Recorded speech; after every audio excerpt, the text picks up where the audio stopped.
Soberano Deus e eterno Pai, na Tua presença, em nome do Teu Filho amado, Jesus Cristo, nós estamos aqui reunidos na Tua presença para aprendermos um pouco mais de Ti, para que nós possamos crescermos em graça, estatura e conhecimento. Espírito Santo seja o nosso mentor nessa noite, nosso professor, o nosso mestre. Nos direciona segundo a Tua reta justiça. Esclarece, Senhor, nos corações todas as questões mal resolvidas, todo entendimento, Senhor, pérfeito, todo entendimento tortuoso. Senhor, em nome de Jesus, esclarece aos nossos corações e ao nosso entendimento, para que possamos nos alinhar cada vez mais de acordo com a Tua verdade. Certo que seremos atendidos por Tua graça e por Tua misericórdia. Em nome de Jesus, nós lhe convidamos a ficar à vontade, Espírito de Deus. E em nome de Jesus nós te agradecemos, não só hoje, mas para todo sempre. Amém. E graças a Deus. Amém, irmãos? Irmãos, deixa eu passar água aqui para os irmãos aqui.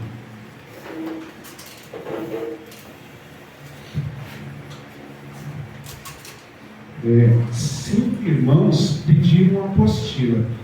Os irmãos que acertaram a apostila, tem alguém aqui que acertou a apostila aqui? Só você?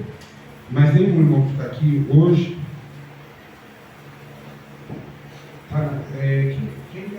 Quem que acertou a apostila? Carina, né? Alguém acertou.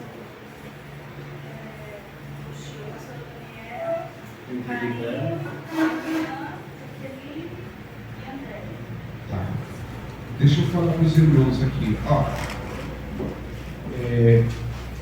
Eu consegui imprimir mais algumas apostilas lá fora, os irmãos, por quê? Devido eles só fazerem 10 apostilas, menos que 10, eles não imprimem. E aí eu fui lá, conversei e consegui imprimir mais 5. Então eu tenho a pronta entrega mais 5 apostilas. Aí, se caso os irmãos quiserem a apostila, eu entrego a apostila para os irmãos, mas aí os irmãos têm que acertar até a segunda-feira que vem, para eu poder ir lá e acertar, tá bom? Aí se os irmãos quiserem a apostila, eu estou com 5 apostilas ali a mais. Eu tenho as apostilas dos irmãos que também já pediram.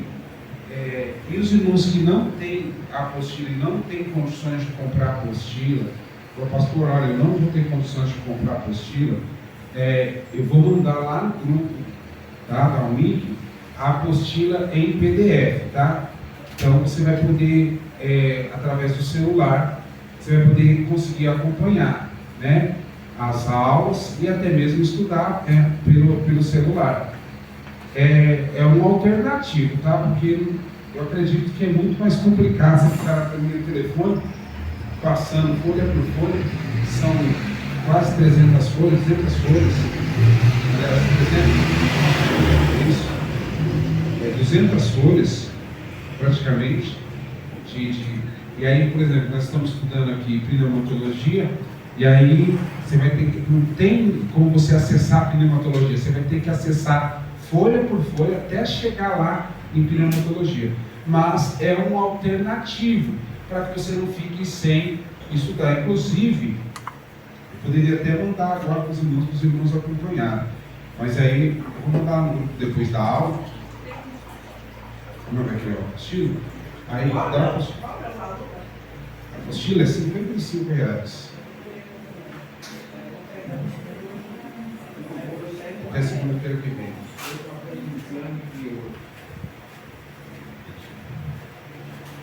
A Gisele. Você não pegou da outra vez que você começou? Não pegou? Não.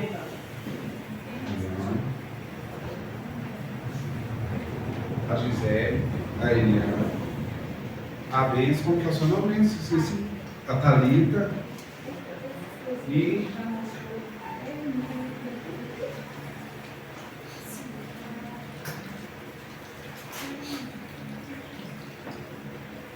esqueci o nome dele, não? A Luciana. Ficou então mais uma, né? São 4 apostilas, eu escrevi 4, né? Eu tenho 4 aí, né? Então mais uma.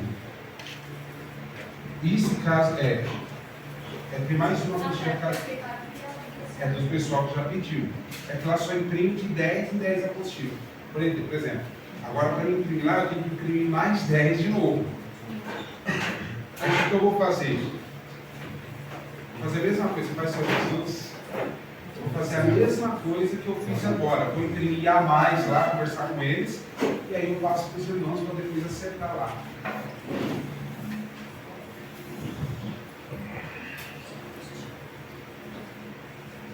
Se vocês quiserem juntar a cadeira de vocês dois para vocês acompanhar juntos, a apostila, pode, não, tá? É mais fácil, vocês usam uma apostila só, né?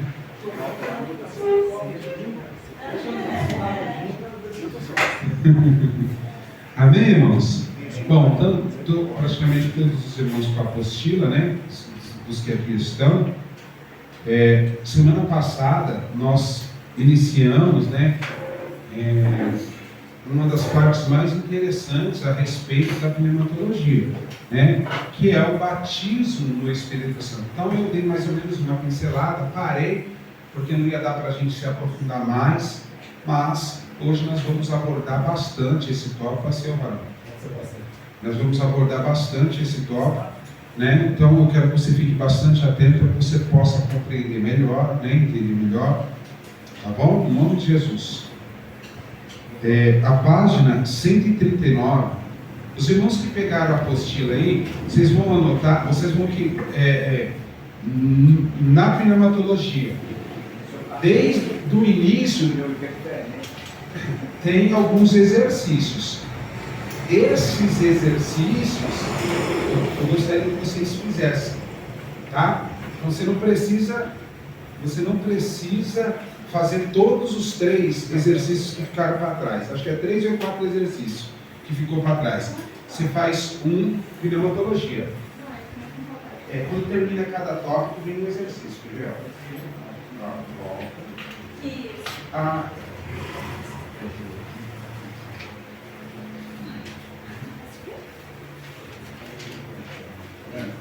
Exercício. Cada tópico ali, começou hoje,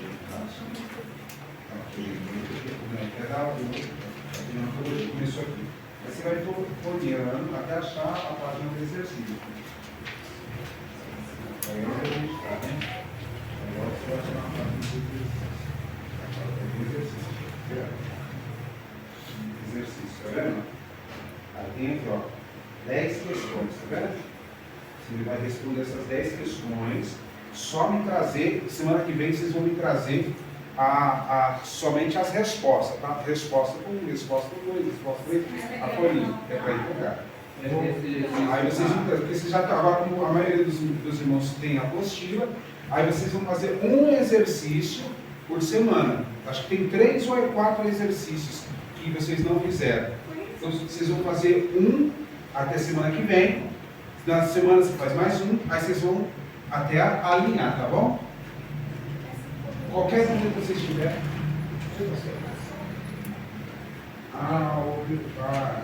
Eles erraram.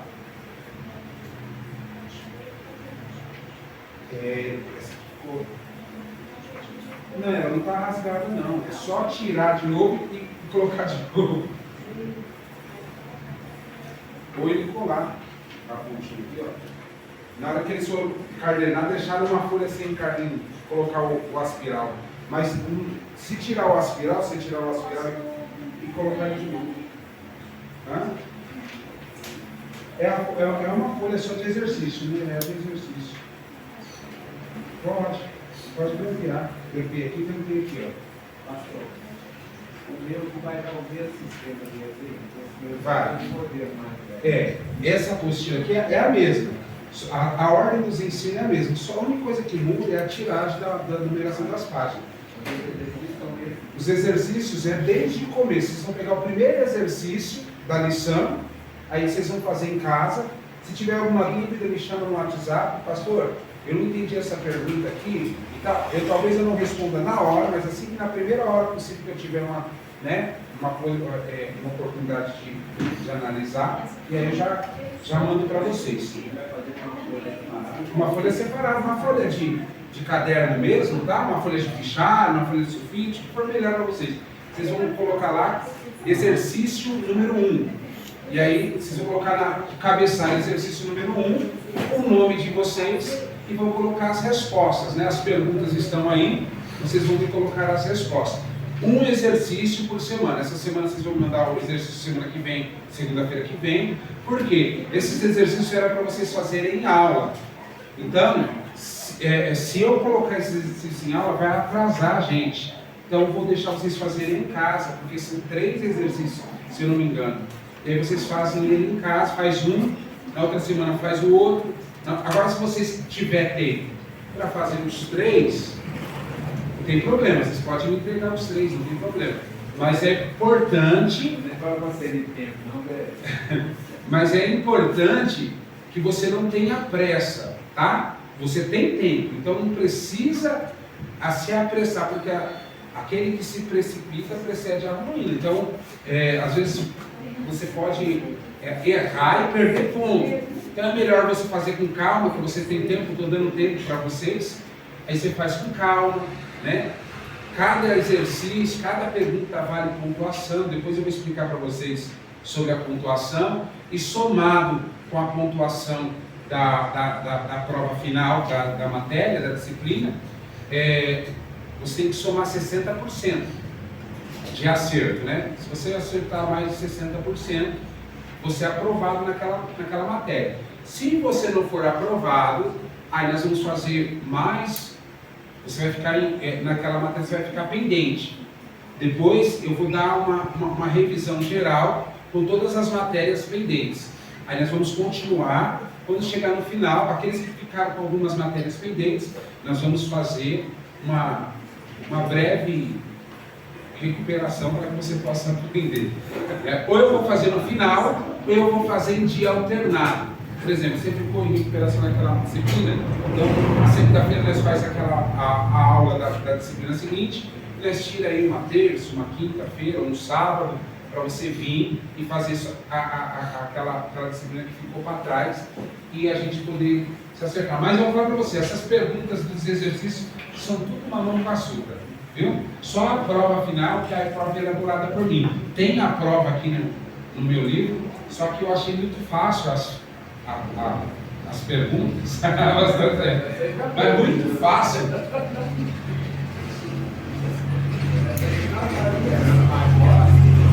Está nível bebê, Luiz. Não tá nível aprendiz, está nível bebê. Não dá. Então a prova é para testar o conhecimento de vocês mesmo. Então a gente, né, vai recheando ali, e aí eu mesmo faço as provas, as perguntas da prova final. Mas os exercícios, vocês não vão ter dificuldade nenhuma, porque todas as respostas, elas estão dentro do livro, tá? Então você pode caçar as respostas aqui dentro, que todas elas estão aqui dentro. Isso vai te obrigar a ler. Isso é importante. O exercício é para te obrigar a ler e encontrar a resposta. Amém? Vamos lá, então eu vou voltar, não da onde eu parei, mas do começo, tá? Do tema, batismo com o Espírito Santo.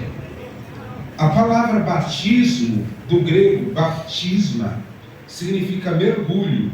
Ser batizado no Espírito Santo significa ser imbuído ou permeado pelo Espírito Santo. Isto é, mergulhado no Espírito Santo. Tudo isto denota revestimento de poder.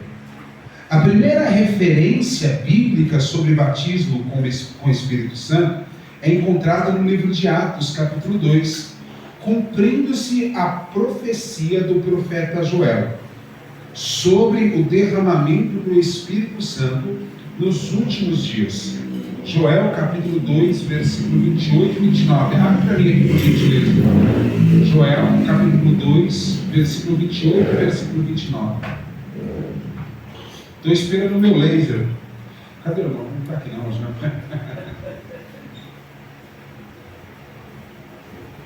E acontecerá que depois que derramarei o meu espírito sobre toda a carne, e vossos filhos e vossas filhas profetizarão, Vossos velhos sonharão e os vossos jovens terão visões. Versículo 29. Até sobre os servos e sobre as servas derramarei o meu espírito naqueles dias. Em outras palavras, a profecia de Joel está dizendo que não haveria distinção de pessoas, etnias ou classe social. Amém? Isso é muito importante, tá? Porque muitas pessoas, isso é muito importante. Nossa, como isso é importante. Embora não deveria haver isso dentro do Evangelho, mas infelizmente, direto e indiretamente, às vezes acontece, né? Mas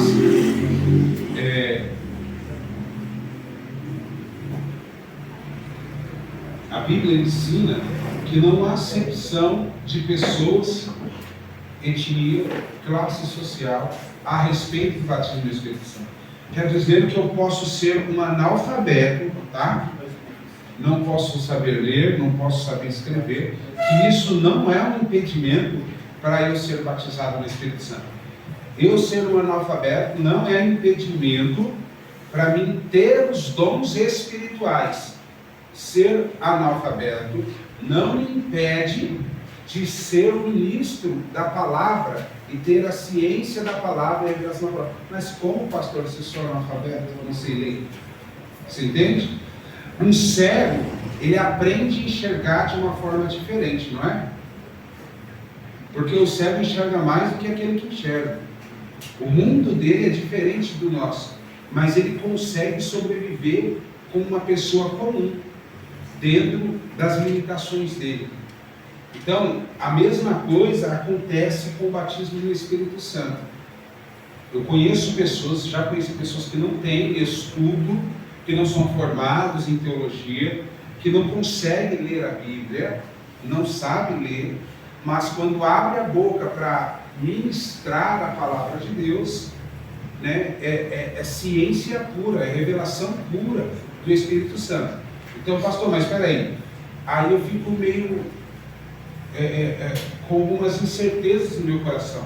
Veja bem, se eu quero ser um pregador, eu tenho que buscar conhecimento. Nós vamos buscar conhecimento dentro das nossas condições para buscar conhecimento. Deus não deixou de se revelar por causa das nossas limitações. Deus não se revela de várias formas. E eu vou ser bem mais objetivo nessa questão. Nós estamos vivendo em um tempo, vou falar da nossa época, tá? Não dos antepassados. Mas nós estamos vivendo em uma época que todos podem ter acesso à Bíblia. Existe a Bíblia em braille, para aquele que é cego, ele possa ler ela, na leitura de braille, né? Existe aquele que não sabe ler, a Bíblia em áudio e mídia digital, narrada, né? A pessoa não consegue ler, mas ela ouve, e a Bíblia diz no livro de aos Romanos, capítulo 10, versículo 7, que a fé vem pelo ouvir e ouvir a palavra de Deus. Então, quando nós observamos esses pontos específicos, nós vemos que não existe limitação humana para ilimitar. Como que eu vou falar isso aí? Não existe impedimento para limitação humana para ilimitado. É uma coisa assim que vocês sabem o que é, mas eu não consigo dizer. Não existe limitação humana que impeça, fala de outra forma, que impeça o agir de Deus e do Espírito Santo na vida do crente.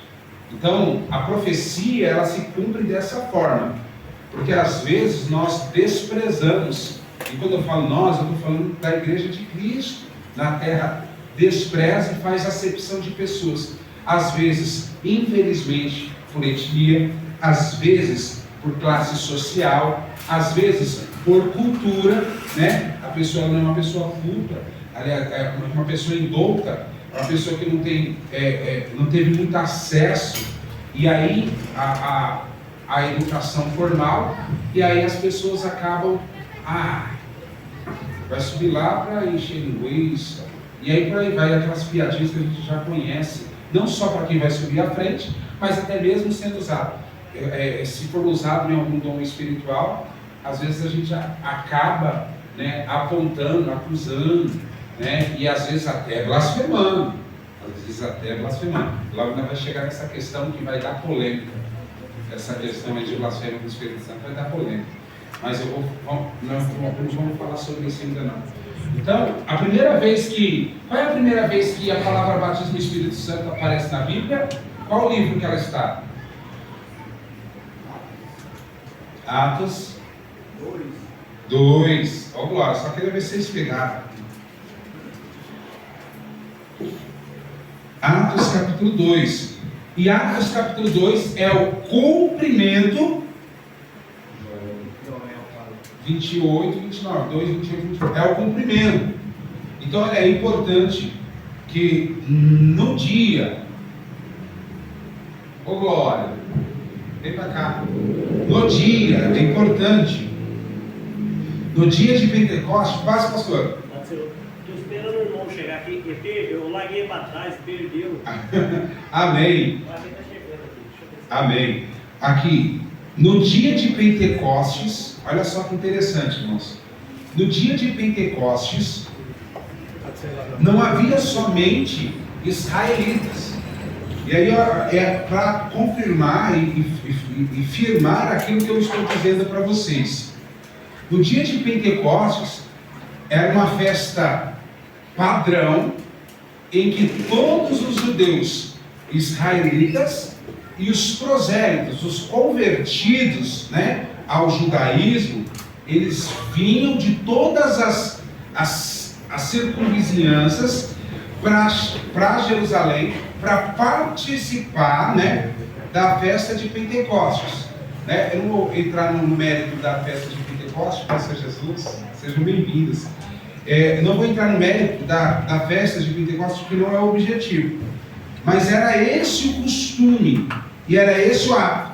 Só que vinham pessoas de todos os lados, de todas as etnias, de todas as culturas, então, de todas as classes sociais.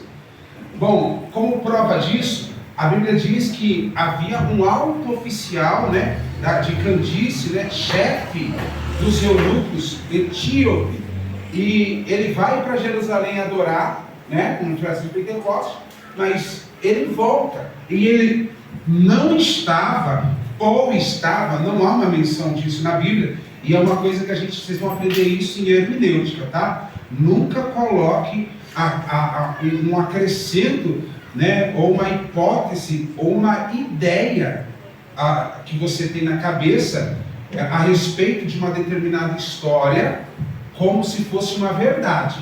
Você pode colocar como se fosse uma conotação, um comentário, uma hipótese, mas você não pode afirmar se não estiver claro na Bíblia. Então o que acontece? A Bíblia diz que ele veio para Jerusalém para adorar. Pode ser que ele estava lá no cenáculo junto. Pode ser que ele participou daquele movimento, mas não foi batizado com o Espírito Santo ali. Pode ser. Mas a Bíblia não fala sobre isso. A única coisa que a Bíblia fala é que ele estava em Jerusalém para adorar. E ele era um escravo, ele era eunuco, né? E ele veio somente para adorar e voltar. Quando ele estava voltando, a Bíblia diz que o Espírito Santo fala a quem? A Felipe. E falando a Felipe, ele pede para Felipe encostar perto da carruagem dele, né? E aí, quando ele encosta, ele ouve o eunuco lendo as escrituras, né? O pergaminho. E quando ele lê os pergaminhos, ele vê que a passagem que ele estava lendo era uma passagem que mencionava a respeito de Jesus, que falava que como uma ovelha muda, ele foi levado ao matador e perante seus tosquenejadores, ele não abriu a sua boca. E aí, a pergunta que Felipe fez para o eunuco foi: entendes o que lê? Olha só que interessante. Entendes o que lê? A resposta do eunuco foi: como entenderei se alguém não lhe explicar. E convidou Felipe para subir na carruagem. Quando Felipe sobe na carruagem, ele começa a explanar daquela passagem e anuncia para eunuco Jesus. E olha só o poder que a palavra tem na vida do ser humano, porque isso não partiu de Felipe, mas partiu do eunuco. Olha só, quando ele recebe essa passagem, a palavra, ele passa em uma porção, um lugar que tem água, e olha o que ele fala: eis ali uma porção de água, o que me impede de ser batizado? Olha só que interessante, não há nenhuma menção de Felipe dizendo que ele precisava ser batizado. Não há uma menção nenhuma no texto dizendo que ele tinha essa responsabilidade. Mas, ao anunciar-lhe Jesus, caiu-se o véu da mentira, do engano na vida do eunuco, e ele pôde enxergar com mais clareza e entendeu, né, através da ministração que Felipe tinha feito, que ele tinha que batizar, que ele tinha que nascer de novo. Então partiu de quem? Partiu de quem o desejo de batizar? Escute aí, esse é para os líderes, tá? Que fica, às vezes a gente ama tanto a alma que a gente coloca a charrete na frente dos bois.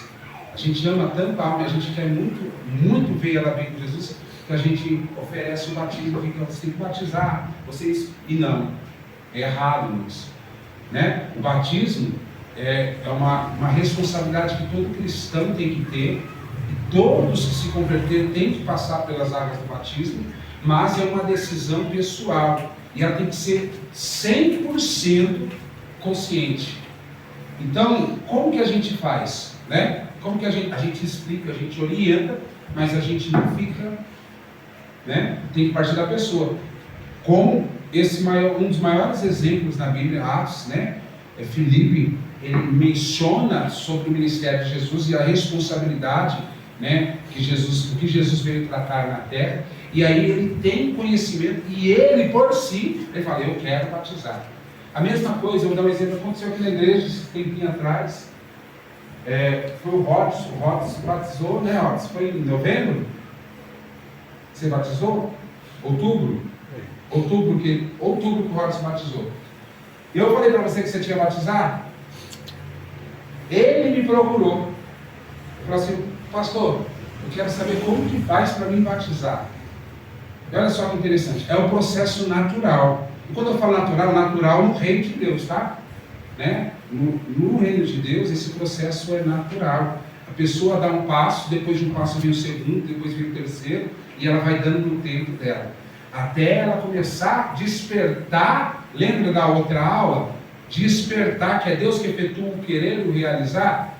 Então vai despertar nela, o Espírito Santo vai despertar nela o desejo de novos passos, para que ela possa continuar crescendo. E aí ela vai surgir questões, dúvidas, e uma das primeiras questões que aparece no coração do cristão novo convertido é o quê? O batismo.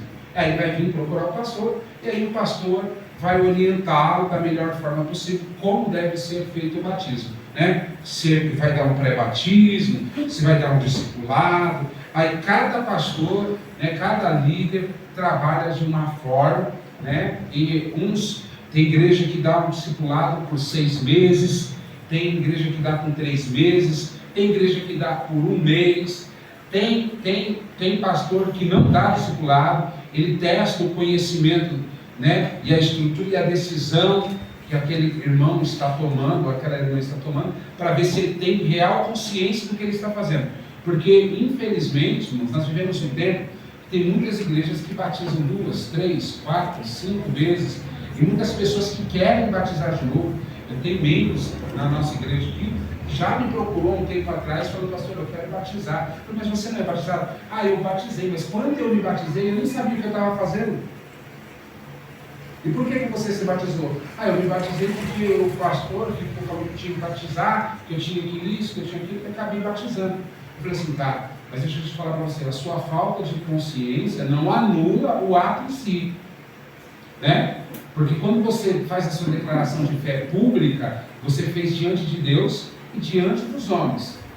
Então, ainda que você não tenha sido 100% verdadeiro por não ter um entendimento, a Bíblia diz que Deus não leva em consideração o tempo da ignorância. Mas não há uma necessidade de novo batismo. O que há necessidade é de um alinhamento. Você precisa se alinhar com a vontade perfeita de Deus agora, né? E se posicionar para que verdadeiramente você caminhe. Então é importante isso para que seja feito da forma correta. Amém? Alguma dúvida?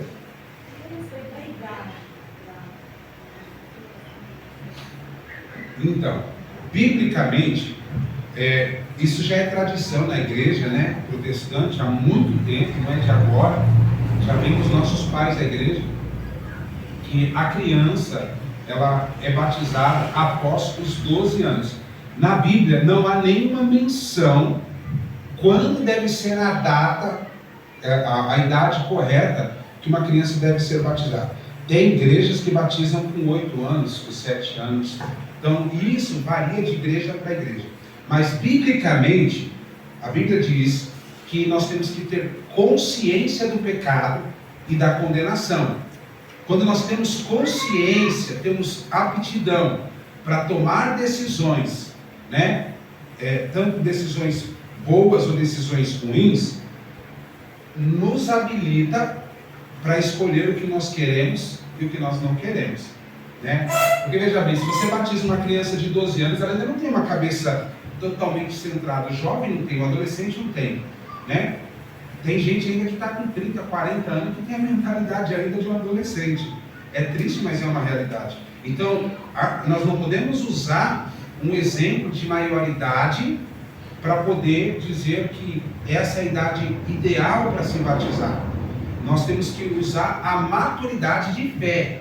Qual é a maturidade de fé? Quando eu tenho, né, por si próprio, eu tenho condições de tomar uma decisão sem influência alguma de terceiro, né, de outra pessoa, para que eu possa querer me batizar, né? Quando a gente fala de batismo, isso aqui é para outra disciplina, mas eu só vou complementar aqui. Quando se fala do batismo nas águas, você não batiza para ser salvo, você batiza porque você já está salvo, entende? O que é o batismo? É uma declaração de fé pública, que você já não vive mais para o mundo, mas vive para Cristo. Você, simbolicamente, você morreu para o mundo e você nasceu para Cristo. Então você não vai batizar para mudar de vida, você batiza porque você já mudou de vida. Então o batismo, ele é a concretização daquilo que já aconteceu com você. Então é importante que a pessoa que é o candidato ao batismo, ele tenha essa consciência de certo e errado. Quando eu falo certo e errado, do que é justiça de Deus e o que é condenação, o que é pecado e o que não é pecado. Então isso não há uma idade específica, mas uma maturidade a ponto de escolher isso. Aqui na nossa igreja nós batizamos acima de 12 anos. Acima de 12 anos, porque com 12 anos que nós seguimos o padrão. Mas cada igreja, né, tem um direcionamento, às vezes diferente desse. Batiza, tem igreja que batiza só com 15 para frente, tem igreja que não tem uma faixa etária, batiza com 8 anos, com 9 anos. Então, isso é muito complexo falar sobre isso. Mas, biblicamente, a única pauta que nós temos tem que ter maturidade para escolher entre salvação e perdição, né? Você tem que perguntar para a pessoa assim, quem é Jesus? Ela tem que saber responder. Você entendeu? Ela tem que saber responder. Para onde vai aqueles que não servem a Deus? Aqueles que rejeitaram a Deus e rejeitaram o seu amor? Ela tem que saber.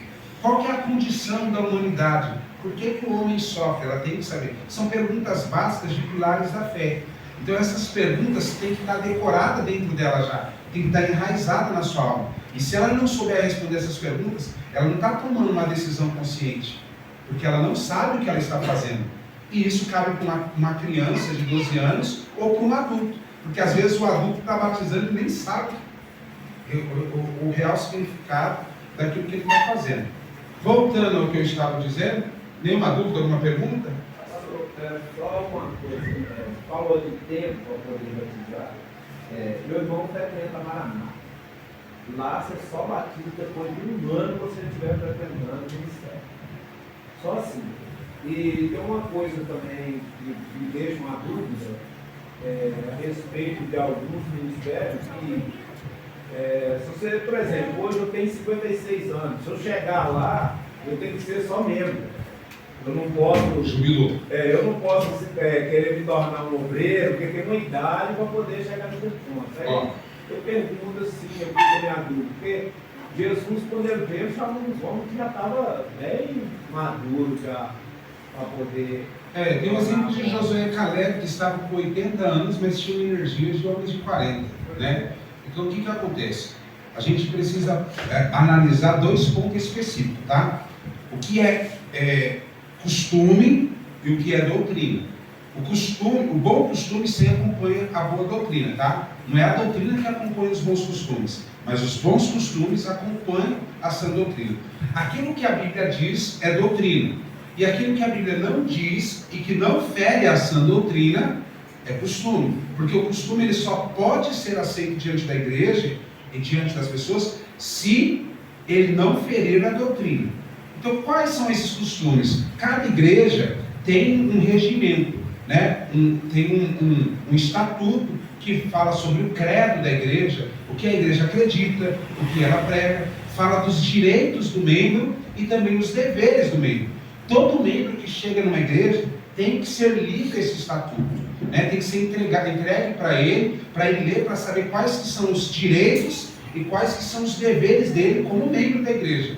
Então, quando ele ler aquilo, ele vai ver lá essa questão aí, como a igreja trabalha, sobre as pessoas anciãs, né? Ou sobre batismo, como funciona o batismo. Se ele ler aquilo e ele não se identificar com aquilo, ele deve procurar uma outra igreja, que tem um costume diferente, porque não está errado. Eu não posso dizer que está errado, porque isso não fere a doutrina, né? É um método prático de aplicação. Então, para eles dá certo dessa forma. Mas eu, particularmente, posso pensar diferente. Então, se eu penso diferente, não quer dizer que porque eu penso diferente, eu estou equivocado, eu estou errado. Por exemplo, 2 mais 2 é 4, mas 3 mais 1 também é 4. O resultado é o mesmo, mas a forma de fazer a conta é diferente. Então, isso a gente precisa analisar. Então, quando a gente fala de costume, aí nós vamos de várias igrejas, né? Eu vou falar da igreja da onde eu vim, que é mais fácil, né? Eu me sinto mais à vontade para falar da onde eu vim. Eu vim da Assembleia de Deus, eu cresci dentro da Assembleia de Deus, tudo dentro da Assembleia de Deus. Então, e a Assembleia de Deus, Belém. O costume lá da Assembleia de Deus não bate palma. Não bate palma. Lá não bate palma. Segunda coisa, lá tem o sino, né? Hoje é mais por causa do costume, mas o sino era utilizado, né? Por exemplo, os irmãos estavam orando e quando eles terminavam, o dirigente do culto terminava a oração, ele tocava, até hoje ainda é assim, né? Ele toca o sino para as pessoas pararem e cessar a oração e elas subirem. É o costume da Assembleia de Deus, Ministério do Belém. Eu vim desse costume. E aí, lá é assim. O costume da Assembleia de Deus, até um tempo atrás, meu Deus, eu já estava no banco. Barba sem fazer, né? Já estava no banco. A camisa minha não é social, eu estava no banco. É o costume da igreja. Você fala assim, mas é errado, isso é doutrina do homem. Não é doutrina do homem. A gente tem que respeitar. Se a gente se submeteu àquilo, a gente fez a nossa escolha, a gente peca contra Deus se a gente se rebelar contra aquilo. Por isso é importante eu visitar, eu me identificar, procurar conhecer a história e os costumes da igreja, para depois tomar uma decisão de ficar com ela. Porque depois, às vezes, eu estou lá dentro e falo assim, mas ninguém me falou isso, e eu já estou envolvido naquilo, e aí eu começo a ver defeitos, aí cria problemas e acaba gerando. Então, assim, não é uma coisa que é errada, né, pastor? Não é uma coisa que é errada. Acaba saindo, pastor. Acaba acontecendo muito, e é o que mais acontece. Então, uma das primeiras coisas, quando o membro chega na igreja, a liderança, ela tem que passar isso. Como que a igreja é, como que é o costume, qual é a forma de aplicação, uma forma de trabalho. Cada igreja tem uma forma diferente e própria de trabalhar.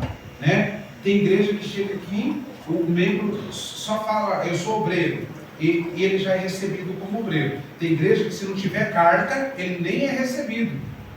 Tem igreja que a recebe sem carta, mas tem um prazo para ele poder conhecer o obreiro. Se chama aclamação. Aí chegou e falou, me apresento como obreiro, mas não tenho referência. Então tá bom. Aqui na igreja funciona assim, nós temos 6 meses de observação para a gente conhecer melhor o irmão, para provar que o irmão realmente é obreiro, que a irmã é obreira, ou pastor, ou diácono, qual seja o ministério que eu vou pregar. Nós precisamos conhecer o irmão, já que o irmão ou a irmã não tem uma referência. Aí a pessoa vai passar por esse processo para que a liderança e a igreja em si conheça o irmão, conheça a irmã, para que aí ele possa, se chama, receber o membro por aclamação. Então tem várias formas diferentes, formas de governo. Isso é eclesiastia de igreja. Então não é que é errado. Na verdade, é um método criado para administrar a igreja, né? E o costume é local, por isso não se aplica para todos. Ele é local e pode ser momentâneo. Porque quer dizer, coisas que nós fazemos hoje deu certo, amanhã pode não dar mais certo. E aí nós mudamos. Como exemplo, a Assembleia de Deus, como eu falei, é mais fácil falar de onde eu saí. A Assembleia de Deus, eu vim de uma época que era assim. Hoje a Assembleia de Deus, tem a Assembleia de Deus que é até pintada de preto, dentro da igreja, né? Os ministérios de louvor dentro da Assembleia de Deus era totalmente diferente. Hoje já aderiram, né? Já aderiram à adoração, ao worship e todos os outros estilos diferentes. Mas antigamente era só Lauriette, Shirley Carvalhais, Cassiane, né, e por aí vai. Era só esse tipo de música. Hoje não. É eclético, pode vários ritmos diferentes e é aceito dentro da igreja, né? E isso foi mudado com o tempo. Televisão foi mudado com o tempo, né? A Assembleia de Deus hoje, muitas Assembleias de Deus transmitem os cultos ao vivo, tem página no Instagram, tem página, aquela página, perfil no Twitter, tem canal no YouTube, e aí por aí vai. Então, a mudança às vezes é necessária. Aí muitas pessoas falam assim, a igreja ficou porta larga. Não é, porque o costume ele é local e às vezes é momentâneo. Não quer dizer que vai dar certo a vida inteira. Às vezes é necessário ter mudanças. O que não pode é ferir essa doutrina da palavra. Se ferir a palavra, aí sim é errado, né? Aí é isso que deve ser analisado quando eu vou entrar na igreja. Isso para não convertido ou não. Amém? Até aqui tudo bem, né? Uma dúvida? Ou Wesley, pode falar, filho? Não, você está falando desse batismo, uma das coisas que às vezes a gente até se deparou em várias situações. Eu acredito que todos os irmãos estão aqui, às vezes já devem passar por isso. O irmão está fumando, está bebendo e quer batizar. Tem casos que eu já vi pessoas, não, deixa o irmão batizar, Jesus e pega. Isso é uma coisa que gera muita colheita, né, pastor? Gera. Por que acontece? Veja bem, o batismo é engraçado. Quem batizou para arrependimento foi João Batista. João batizou um homem que desejava se arrepender, não que tinha se arrependido. Porque o homem de si próprio ele não podia mudar sem a ação do Espírito Santo. Então o que acontece? João começa a pregar o batismo de arrependimento e aqueles que desejavam se arrepender, desejavam mudar de vida, ele batizava. Só que aí quando Jesus veio e começou a batizar, aí foi diferente. Jesus começou a batizar aqueles que estavam verdadeiramente arrependidos. Tanto que aí vem da chamada, ele começa a escolher os discípulos, né? Ele larga o que você tem, vem e segue. Aí eles vão, ou seja, conversão. E a conversão, ela é um posicionamento, tá? Mas ela não é uma mudança da água para o vinho. Exemplo está os discípulos de Jesus que pregaram, que falaram do amor dele, mas na primeira oportunidade que tiveram, exemplo João e Tiago, quando Samaria rejeitou, eles pregaram o evangelho para eles, eles falaram para Jesus assim, quer que nós fazemos igual Elias, que mande cair fogo do céu e consoma todos eles? Né? E aí, outra sorte, eles estavam juntos, reunidos, e aí mais uma vez os puritãos assim, estavam brigando entre si, quem que ia sentar à direita de Jesus. Você entendeu? Mas eles eram convertidos. Pedro andou levando tapa de Jesus o ministério todo, e ainda no final ainda negou Jesus. Todos viraram as costas para Jesus lá na cruz, quando Jesus foi preso.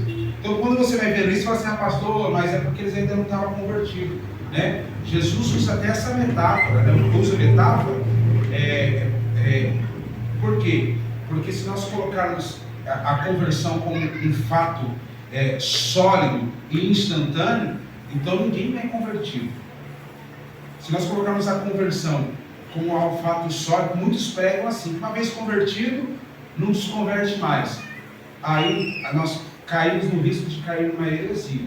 Por quê? Todos tomaram uma decisão, mas eles caíram em algum momento na caminhada. Por quê?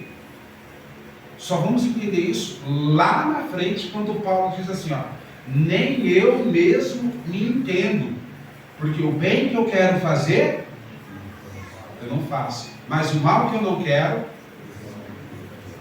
Aí Paulo escreve aos Gálatas, dizendo que a carne sempre vai militar com, quer dizer que aquilo que a gente alimentar mais, é o que vai prevalecer. Então a conversão, ela não é um estado sólido, ela é um progresso. Nós tomamos a decisão e lutamos todos os dias pela decisão que nós tomamos. Isso é a conversão, é disso que se trata.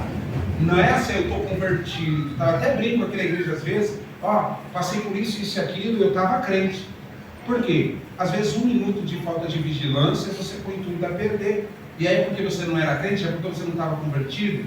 E as pessoas vão misturando versículos bíblicos e vão dizer assim, porque estava tudo em oculto, porque a Bíblia fala que é do bom tesouro que sai as boas coisas, mas estava tudo em oculto dentro dele, ele só jogou para fora agora. E às vezes não, nós somos seres humanos e nós estamos sujeitos a falhas. O pecado está tenazmente nos assediando, e se nós não vigiarmos, uma brechinha que nós dermos é o suficiente para matar a nossa fé. Então o versículo fala assim, para a gente não pecar desenfreadamente. A concupiscência, isso mesmo. Pecando todo dia desenfreado, é uma vida de Isso pecado. é a concupiscência da carne. Veja bem, no fato de nós sermos convertidos, o fato de nós sermos cristãos, não nos coloca numa condição plena de santificação. Nós temos que ser constantemente santificados, e esse processo é feito pelo Espírito Santo. Então, todos os dias. Então, Paulo, ele ensina o livro, a carta que ele escreve aos Colossenses, e diz assim, que nós não devemos andar nas concupiscências, igual o pastor mencionou, ao desejos da nossa natureza humana, que nós vivíamos no passado, mas nós devemos fazer morrer a nossa natureza terrena. E isso é todos os dias. Todos os dias nós somos confrontados, todos os dias nós somos testados, não por Deus, mas pela nossa natureza. Todos os dias. Então todos os dias nós temos uma batalha para enfrentar. Às vezes ganhamos, às vezes perdemos, e às vezes as consequências são duras quando nós erramos. O que nós precisamos, eu até ministrei isso aqui no culto ontem, nós precisamos estar prontos para sermos confrontados e assumirmos a posição que devemos. Nós somos treinados todos os dias pelo Espírito Santo para tomar a decisão correta, certa. E aí, quanto mais nós erramos, nós voltamos a repetir as mesmas situações e passar pelas mesmas coisas, justamente para que nós possamos aprender e a superar. Amém? Alguma dúvida? Só mais uma perguntinha. Sim, pastor. De pessoas que tomam decisões de batizar, talvez vai para assistir o batismo, isso é muito comum, né? Pessoas que vão assistir. Chega na hora, a pessoa levanta a mão e fala que quer ser batizada ali na hora, sem fazer um filho, sem nada. Então, são casos específicos, pastor. A Bíblia diz que quem convence o homem do pecado, da justiça e do juízo é o Espírito Santo de Deus. Eu jamais posso recusar a água para aquele que tomou uma decisão de batizar espontaneamente. Não foi propagado. Mas ele cai emocionado e tal. Não, eu não posso deduzir o que está acontecendo com ele ou com a pessoa. Então o que a gente faz? Já aconteceu comigo, de a gente estar batizando e a pessoa fala assim, eu quero batizar, eu quero. Aí o que a gente faz? A gente alonga o culto, chama a pessoa na sala e a gente começa a explicar e dá um intensivo de 5 minutos. explica o que é o batismo, explica quem é Jesus, explica a responsabilidade da decisão que ele está tomando, e se ele está tomando aquilo com total certeza do seu coração, se não é influenciado pelo momento, se é tudo aquilo. E aí ela, confirmando tudo, a gente fala assim, olha, eu tomo os céus e a terra como testemunha que eu estou propondo vida para você e a morte. É você que está escolhendo, né? E você é responsável pelas suas atitudes. Se é assim, sendo assim a sua decisão, a gente vai te batizar. Aí nós batizamos, particularmente, eu batizo dentro dessas condições. Pergunto como que é a vida da pessoa, pergunto se ela tem algo pendente, né? Algo pendente a respeito do que o Wesley falou também, né? O Wesley falou sobre a pessoa estar fumando, fala assim, você está fumando? Você faz uso de bebida alcoólica? Existe algum pecado que você não domina? Aliás, existe algum desejo que você tem o hábito ou vício de praticar e que você não consegue se libertar? Não estou falando de droga, de prostituição. Pode ser mentira, pode ser prostituição, pode ser círculo social, preso a uma pessoa, né? a amizade. O que está acontecendo na sua vida?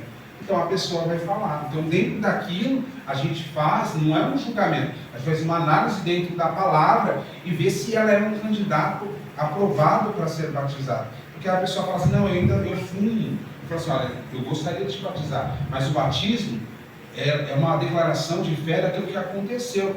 Então se você fuma, como que você vai batizar?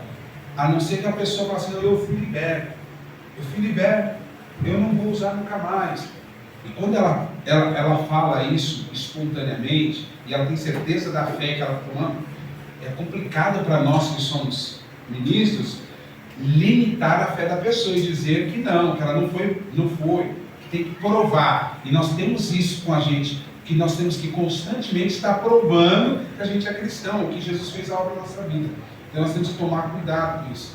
E aí, nessa hora, se isso é espontâneo da pessoa, eu respeito, só coloco as implicações, que se ela estiver plantando maldição para a vida dela, vai vir contra a vida dela.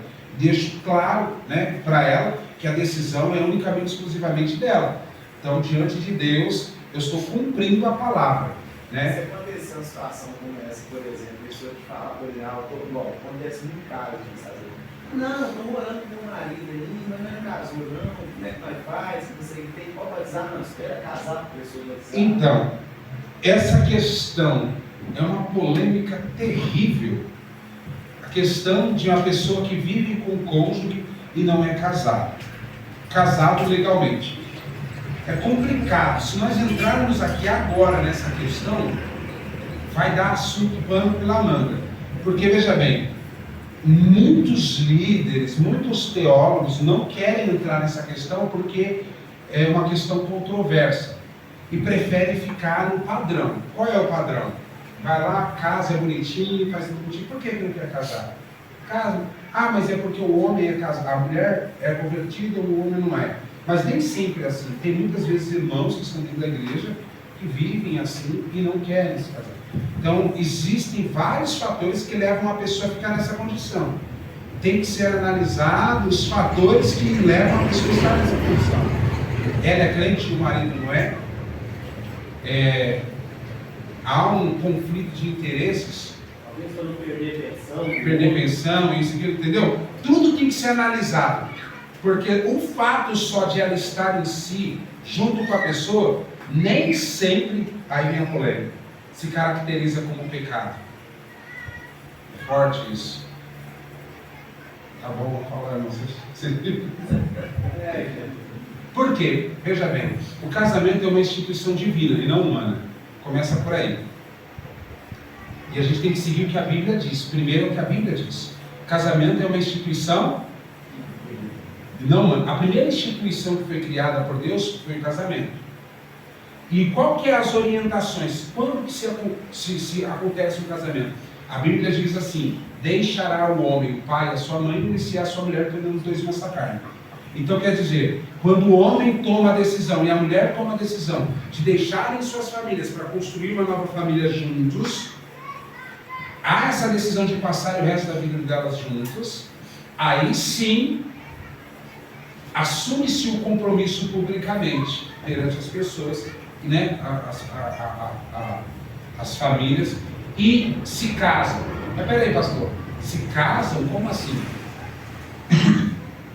A Bíblia diz que o homem tem que se tornar uma só carne com a sua mulher. A concepção sexual é que vai verdadeiramente confirmar o casamento. A concepção sexual, biblicamente, que confirma o casamento. Não é o padre, não é o pastor e não é o juiz. Entende? Biblicamente, quem confirma o casamento é o ato carnal, né? A concepção. Então, se não houver isso, não houve casamento. O juiz pode te casar, o pastor pode te casar, o padre pode te casar, humanamente dizendo assim, mas o casamento só vai ser efetivado, de fato, consumado, quando os dois tiverem intimidade. Fora disso, o casamento não consumou. Biblicamente. Primeiro, biblicamente, não tem uma referência bíblica que pastor tem que fazer casamento. Você sabia disso? Que o pastor não faz casamento. Ele abençoa, ora a Deus, porque a Bíblia diz que nós devemos orar uns pelos outros, oramos pelos casais, oramos pelas... Mas a autoridade para fazer casamento não está na Bíblia. Onde está na Bíblia que o pastor tem autoridade para fazer o casamento? Está vendo? Não tem na Bíblia. Mas é errado o pastor fazer? Não, não é errado. A questão é que esse costume vem lá de fora já. Não vem daqui.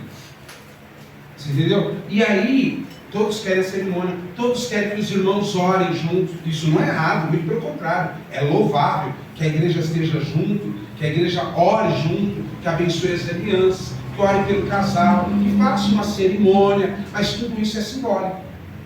O problema é se abrir precedente para todo mundo. Não. Calma. Aí que está a questão. Veja bem, eu tenho liberdade, mas a liberdade não me dá ocasião para viver na libertinagem.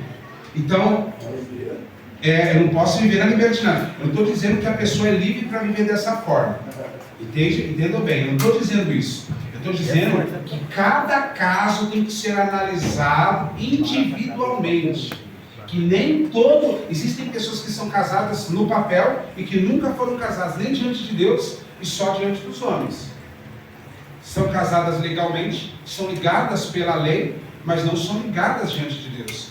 Porque não vivem como um só. Né? Não vivem como um casal de verdade. Não vivem, é complicado, né? Vai entrar nessa questão, e aí você vai ver pessoas, às vezes, que vivem numa condição assim, que vivem muito mais bem. Veja bem, olha o risco. Você fala para uma pessoa que ela tem que deixar o marido ou deixar a esposa para servir a Cristo, se caso ele não quiser seguir a fé, né? Porque ela vai ficar na situação. Aí você vai destruir uma família, às vezes sólida, com 3 filhos, 2 filhos, ou que vive há anos junto, por causa de uma suposta crença que eu não posso firmar na palavra. Entendeu? Eu não posso firmar. Por que eu não posso firmar? Porque quando entra nessa questão de casamento, a Bíblia condena não o emancipado, ou amigado, ou como fala? Juntado. Não tem essa palavra na Bíblia. Não tem. O que tem na Bíblia? Do grego, porneia e morteia, relacionado a pecados antes do casamento e pecados durante o casamento. Porneia, do grego, que quer dizer prostituição, fornicação, mais específico, fornicação. Quando você vai no dicionário procurar a palavra fornicação, simplesmente resume-se a isso: sexo sem compromisso. Sem compromisso. Um namorado que tem intimidade com a namorada, tem compromisso? Não. Não são casados. E se tem intimidade, estão ultrapassando, né? Ultrapassando o farol vermelho, estão ultrapassando as etapas. Mas se eles moram juntos, porneia não serve para ela, porque eles moram juntos. Moram juntos, deixaram seus pais, princípio bíblico, deixaram seus pais, deixaram suas famílias para vir construir uma nova família e estão vivendo juntos. Porneia, fornicação, não cabe para eles. Mas muitos pastores pregam, muitos mestres pregam que estão em fornicação. Mas dá para comparar na prática um casal que é amigado, que tem uma vida sólida, com um casal de namorado que sai para ir no motel? Desculpa o português da palavra, é que eu sou um pouco rasgado. Dá para comparar? Dá? Não dá. Não é a mesma coisa, irmão. Entendeu? Então, a gente tem que analisar como? No princípio bíblico. Fornicação é sem compromisso. Então, qual que é o outro pecado? Motéria. O que é motéria? Adultério. Né? E o adultério se caracteriza não só com a relação sexual ilícita, mas em todos os tipos. Tem muita gente que vive adultério na confiança, né? As irmãs, elas gastam o limite do cartão e escondem a fatura para o esposo não ver. É brincadeira, não sei os irmãos. É brincadeira, né? Os irmãos, né, compram uma roda maior para o carro, né, pastor? E não fala para a esposa que comprou a roda, e aí deixa lá guardadinho e tal, fala, ó, foi uma pechincha, eu comprei, já está pago e já era. Não, mas não vai afetar em nada no nosso orçamento, já está pago, eu não entrei em dívida. Mas como você tinha esse dinheiro e eu não sabia? E aí entra naquela questão, tem muitos casais que falam assim, olha, ele tem que me ajudar a pagar a conta. E aí ele fala, ela tem que me ajudar a pagar essa conta. Olha só, peraí, não são um só? Então não tem conta dele, tem conta dela. É uma conta só e os dois têm responsabilidade. O que é meu é dela, o que dela é meu, e aí por aí vai. Aí nós vamos entrar numa palestra de casais aqui, que não é o objetivo agora. Mas vamos voltar. Voltando nessa questão, tá? Cada caso tem que ser observado, tá? Isso não abre precedente para várias pessoas. Não há biblicamente. Aí você vai falar assim, pastor, a Bíblia diz que é essas respostas que dão para o crente. A Bíblia diz que você tem que ser sujeito às autoridades, você está contra a lei. E quem está fora da lei do homem está fora da lei de Deus. Isso aí que eu ia falar agora. Só que vamos lá. A lei de Deus é a lei do homem. Se a lei de Deus fala que para casar na lei, ele tem que casar para cumprir a lei do homem. Aí olha só que importante isso. Vamos lá. Se você for no código, vamos falar do Código Civil brasileiro, nós somos brasileiros, tá? Não adianta eu querer pegar o Código Civil dos Estados Unidos, nós somos brasileiros e nós vivemos de acordo com o nosso país, os nossos costumes. Aqui no Brasil, o Código Civil brasileiro diz que o casamento é uma lei de direito e não de dever. Lei de direitos, quer dizer que eu tenho direito de fazer, mas o fato de eu não fazer não quer dizer que eu estou infringindo a lei. E se eu não estou infringindo a lei, como que eu posso usar esse adágio para forçar as pessoas a fazerem algo e usando uma mentira dizendo que está contra a lei? E aí vem o conhecimento, que às vezes a gente tem um conhecimento bíblico, mas a gente não vai procurar saber da lei. Entendeu? E a lei não diz isso. Então não há isso. Se fosse assim, incriminar muitos que estão vivendo demasiado, né? Não há. Pastor, quanto a isso, eu vejo como Deus sempre foi muito cuidadoso. Né? Porque a gente vê sempre o menosprezo das mulheres na época.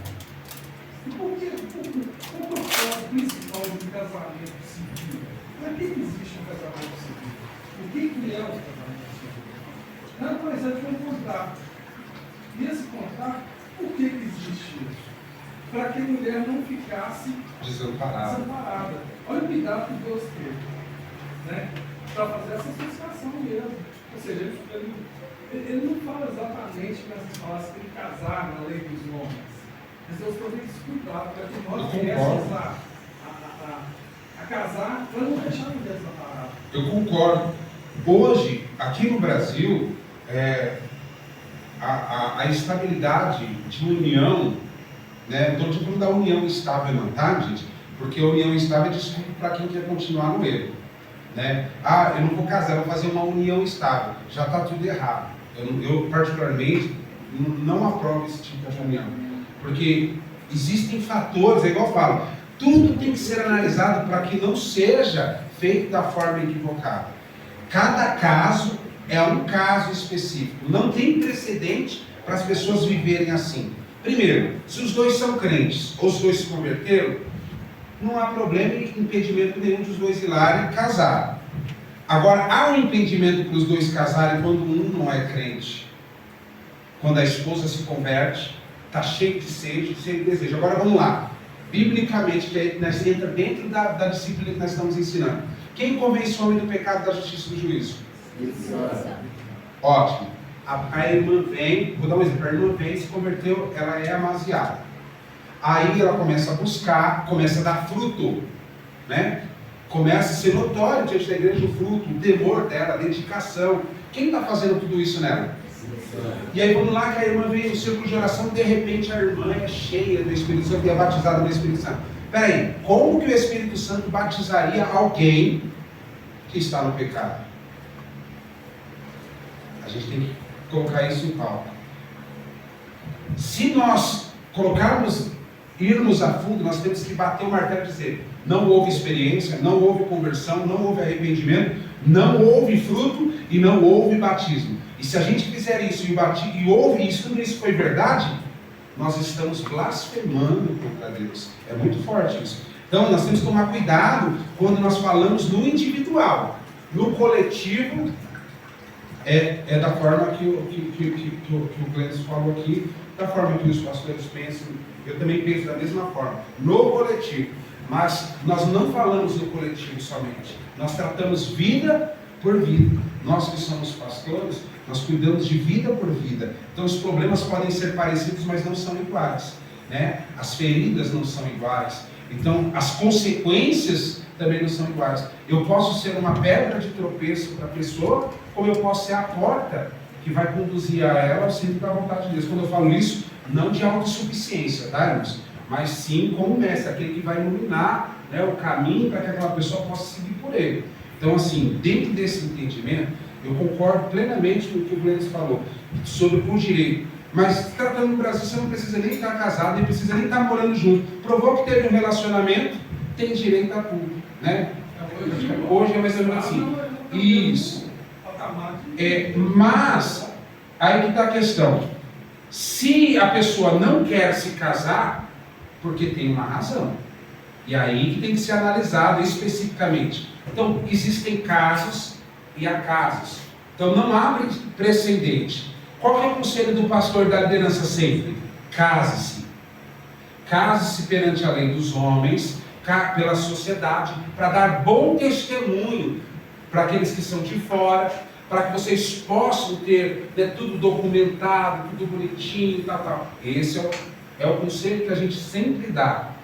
Pastor, mas eu não posso casar. Por que você não pode casar? Eu não posso casar porque se eu casar, pastor, é o seguinte: se eu casar com ele, é o seguinte, eu vou ter que dividir o que eu tenho com ele.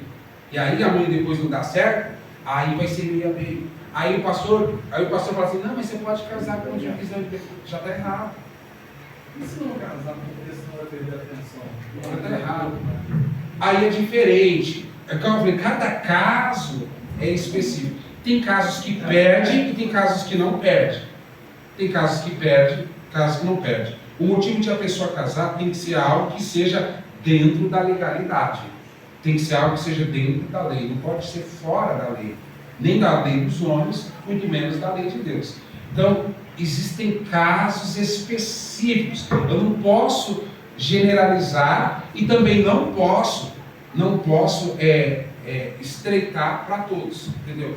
Eu não posso abrir para todos e nem fechar para todos. Tem que analisar caso por caso, específico, com cuidado, com direcionamento, com oração. O pastor Cláudio gosta muito de orar, a gente conversa, começou bastante esse tempo atrás aí. Ele passou assim: pastor, eu tenho que orar a Deus, eu gosto muito de orar a Deus para pedir discernimento, de como lidar com a situação, e é o mais correto. A gente tem que orar com carinho, para saber como vai lidar com aquela situação, porque existem problemas, irmãos, cada problema que aparece para a liderança da igreja, que é descomunal.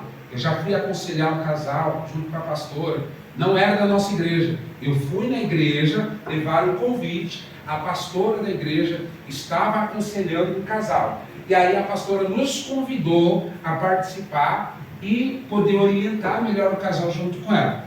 E aí eu fiquei quieto, o pastor ficou quieto, só ouvindo, né, intercedendo no Espírito.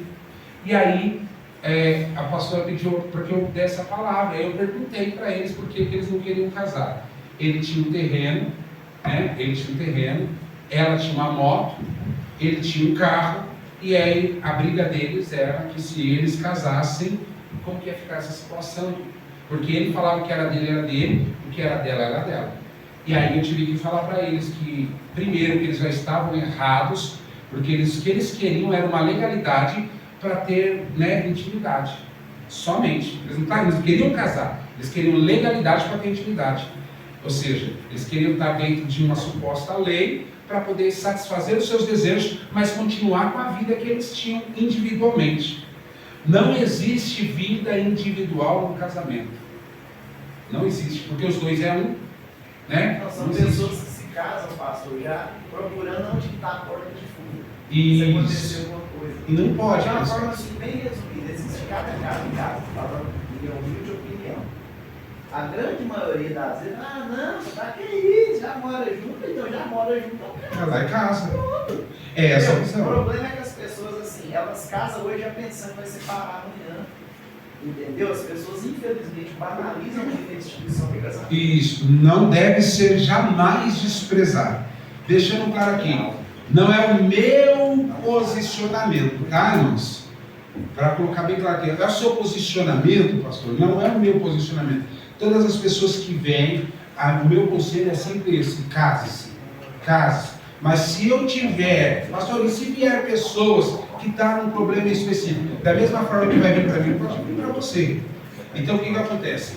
Se vier casos específicos em que a esposa se converteu, está lá firme, o esposo não é crente, a gente vai analisar a situação, vai orar a Deus e vai, de acordo com a palavra, julgar a questão em si, independente das adversidades que vêm. Porque os ataques, obrigado, pastor. As adversidades vêm, as afrontas, as calúnias, pastor sempre é um teste de ferro, né? Lá, pastor, por exemplo, a igreja do pastor Denis é a igreja do pó de tudo, lá cheio de emancebado em cima do altar, e que não sei o que lá, e que não sei o que lá, tudo prostituição. E aí as pessoas vão falar, por quê? Porque a mente ainda está cauterizada, porque a verdade não foi revelada. E por que a verdade? Não é que a verdade não foi revelada, foi revelada para eles não alcançaram a verdade que está tão clara. A gente não pode ultrapassar